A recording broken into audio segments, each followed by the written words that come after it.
Assalamualaikum warahmatullahi wabarakatuh. Selamat pagi, salam sejahtera bagi kita semua. Salam Om Swastiastu, Namo Buddhaya, salam kebajikan dan hidup mahasiswa.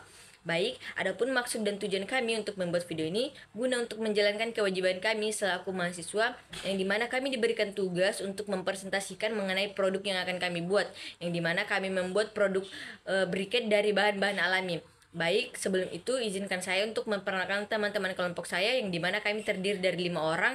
Yang pertama ada Fikri Habib, yang kedua ada Satrio, yang ketiga ada Humaira Basri, yang keempat ada Rizka Yanti, dan yang kelima ada saya sendiri, Lisa Puspadewi Malo, selaku moderator pada presentasi kali ini dan selaku pemateri pertama pada presentasi kali ini.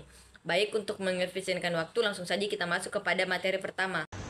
Bab 1 Pendahuluan 1 Latar belakang. Pada beberapa tahun belakang ini, kelangkaan bahan bakar minyak atau BBM, terutama minyak tanah, terjadi di hampir seluruh wilayah Indonesia. Salah satu upaya mengatasi ketergantungan terhadap pemakaian bahan bakar minyak ialah melalui briket. Sekam padi adalah salah satu sumber energi biomasa yang dipandang penting untuk menanggulangi krisis energi belakangan ini, khususnya di daerah pedesaan.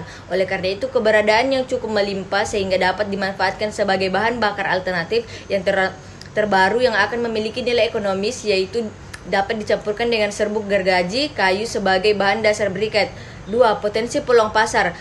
Persatu, penggunaan efektif dalam berbagai sektor. Hasil survei menunjukkan bahwa produk briket dapat digunakan secara efektif dalam berbagai sektor, termasuk rumah tangga, industri, dan memungkinkan sektor komersial. Adapun sekam padi yang paling menjanjikan adalah diperuntukkan untuk ketergantungan yang lebih efektif.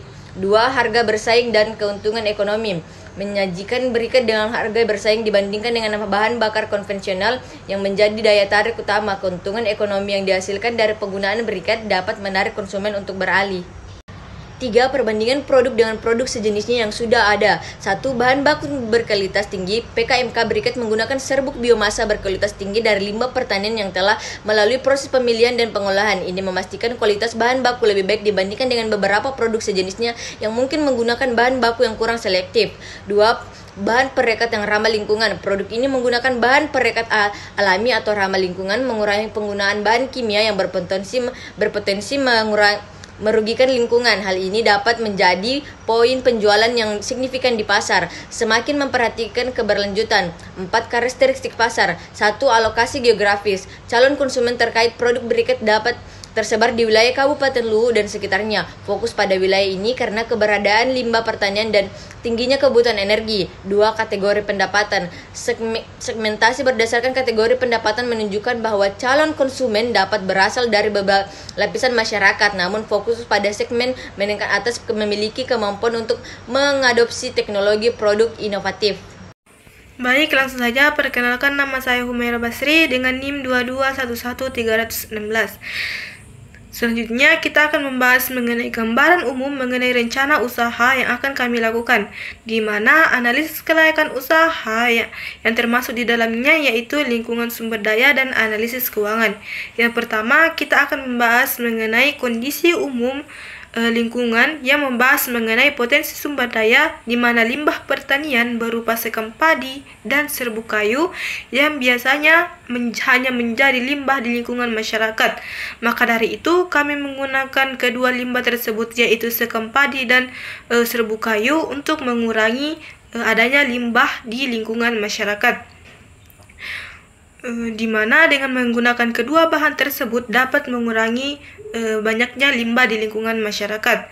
Selanjutnya yaitu meningkatkan kesadaran akan keberlanjutan energi bersih dengan berkurangnya limbah di lingkungan masyarakat. Maka akan menciptakan lingkungan yang bersih dan berkelanjutan di lingkungan masyarakat. Selanjutnya yaitu peluang pasar. Yang pertama yaitu pertumbuhan pasar energi bersih dan produk ramah lingkungan. Yang kedua yaitu dukungan regulasi pemerintah untuk energi bersih, dan yang terakhir yaitu tingginya kebergantungan bahan bakar konvensional, di mana kami membuat produk ini agar ketergantungan masyarakat pada bahan bakar konvensional dapat berkurang.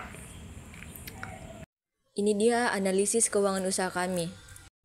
Baik, langsung saja perkenalkan, nama saya Rizka Yanti LK, NIM 2211308. Selanjutnya saya akan menjelaskan mengenai metode pelaksanaan produk yang akan kami buat. Yang pertama, input. Adapun bahan-bahan dan alat yang digunakan sebagai berikut. Yang pertama itu sekam padi, serbuk kayu, dan kertas. Yang kedua tepung tapioka. Ketiga kompor. Keempat kaleng biskuit. Yang kelima baskom. Dan yang terakhir pipa paralon. Terima kasih. Baik, selanjutnya masih di materi ketiga. Selanjutnya itu adalah proses. Yang pertama itu kertas dilarutkan sehingga menjadi bubur untuk daun. Sekam padi dan serbuk kayu dibakar hingga berwarna hitam. Yang kedua itu prosesnya itu kemudian setelah itu kertas yang sudah jadi bubur dan dicampurkan dengan tepung tapioka dan tepung kanji yang telah dipanaskan. Untuk limbah daun dan sekam padi, serbuk kayu pertama dibakar hingga hangus dan berwarna hitam. Kemudian dicampurkan juga dengan tepung kanji dan tepung tapioka yang sudah dipanaskan.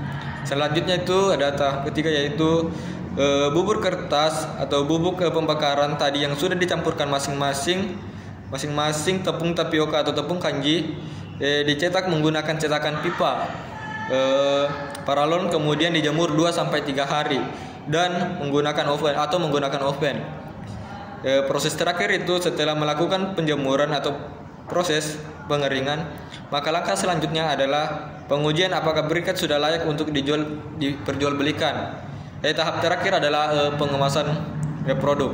Kita masuk ke bab 3, yaitu di mana di sini materi ketiga tentang output, di mana pengeluaran dari outputnya ini hasil briket ini, tentang bagaimana hasil dari sebuah proses pembuatan briket. Dan di sini bab 3 juga tentang menjelaskan tentang evaluasi, di mana kita melakukan evaluasi dalam yang pertama itu menyiapkan plastik khusus untuk briket. Jadi dalam briket itu kita membuatkan plastik yang khusus untuk membungkusnya. Kemudian briket dimasukkan dengan posisi yang paling aman. Jadi dalam proses pengemasan briket kita usahakan seaman mungkin. Yang ketiga itu bentuk briket. Dalam membungkus briket itu disesuaikan dengan bentuknya agar tetap aman sampai tujuan. Oke, selanjutnya kita masuk ke bab 4 tentang biaya dan jadwal kegiatan. Di mana di sini anggaran biaya yaitu bahan habis pakai besarannya 2.175.000. Bahan sewa dan jasa sekitar 2.160.000. Transportasi sekitar 1.200.000. Dan lain-lain itu sekitar 1.080.000. Itu pun dari dana pribadi. Sedangkan untuk bantuan galang dana itu ada 544.000. Dan untuk sewa dan jasa ada 540.000. Untuk transportasi ada 540.000 dan lain-lain ada 270.000. Jadi total keseluruhan semua dana kami yaitu 8.269.000. Itu mungkin dari saya. Billahi fisabilillah, fastabiqul khairat. Assalamualaikum warahmatullahi wabarakatuh. Mungkin cukup sekian hasil presentasi kami pada hari ini. Adapun kurang dan lebihnya mohon dimaafkan. Kami akhiri dengan ucapan billahi fisabilillah, fastabiqul khairat. Assalamualaikum warahmatullahi wabarakatuh.